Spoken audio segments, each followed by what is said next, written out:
Hello, my name is Jorg Friedman, and I am an engineer, but my undergrad was gotten in 1999, so I had not been intensively studying for the last 25 years. As you can tell already, I am not a native English speaker. I was born and raised in Brazil, and I am right now an IRO and global head of ESG and market intelligence at a big fintech in Latin America, and decided to get an executive MBA to broaden even further my professional experience and activities. So that was why I decided to take the executive assessment preparation. I am not only a senior professional, but also a father and a husband. And I needed some tools that allowed me to be very efficient about the way I would do this preparation. So I decided to pursue this path of the executive MBA at the end of October 2024. And the deadlines for the schools I wanted to apply, were super short, early January, so I had to rush myself. I came across with a tool as a recommendation from a colleague of mine who used TTP a few years ago, and after his third attempt, he scored 750 points in the GMAT and ended up being accepted by both Stanford and HBS. So I decided to be very efficient and very strategic about the way I approached the EA. I had some experience, but long time ago with standardized tests. I had taken myself GMAT back in 2005, a few years after I got my initial degree.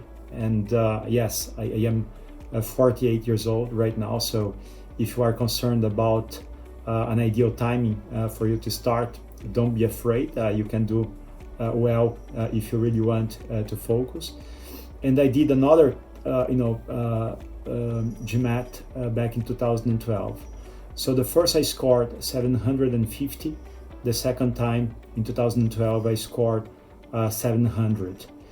But this time I wouldn't have the same capacity to allocate. I had pretty much 2 months at most, but I also had a very intense personal and professional agenda with the earning season of my company coming in the middle of the preparation period, as well as a number of international trips that I had to attend.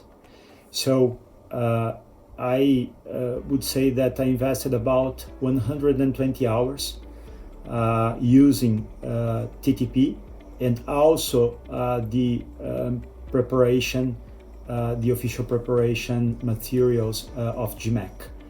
But for the quantity part, which I believe is the most important one, particularly the way the schools looking into it, it was pretty much TTP.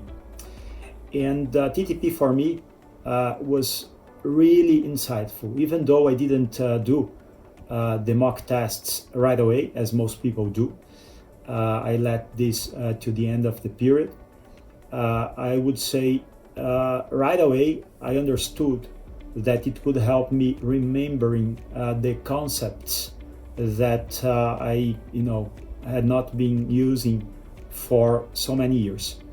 So when you look into how much I allocated of my time in the preparation, I would say I read approximately 85% of the quantity content and did all of those in-chapter exercises. And another very useful tool that TTP allows you to have are the explanations. The video explanations are just great.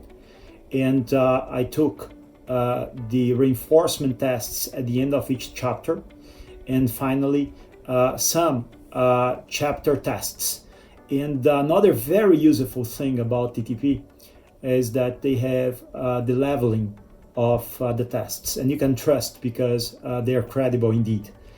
So for most of the chapters, I did the easy tests and some medium tests. I even tried, some difficult tests just for challenge, but I really knew that it would not, pop up that often in the official test because I had this experience with my previous GMATs. So I recommend you doing so if you want to be very efficient in your time. Of course, there is no shortcut. You have to invest time and do the tests, but you will be able to improve quite a lot your pacing, control time, and of course anxiety, and at the same time reinforce the concepts that are so important in this test. A final recommendation that I think might be quite useful is to use a few articles that for me were game changers. So the first one that I recommend is the IR strategy. This was an article that I found in the TTP blog from Martin Murray from July 2022. And it's very important to remember that TTP recommends you to do the IR part for last. Leave for last, and they will not going to regret because if you have the concepts of the quanti part, that is what you really need to do well. So that is tip number one. My tip number two is to look into another article called Executive Assessment Pacing and Timing Strategy from December 2021 from Seth Capron at NBA.com.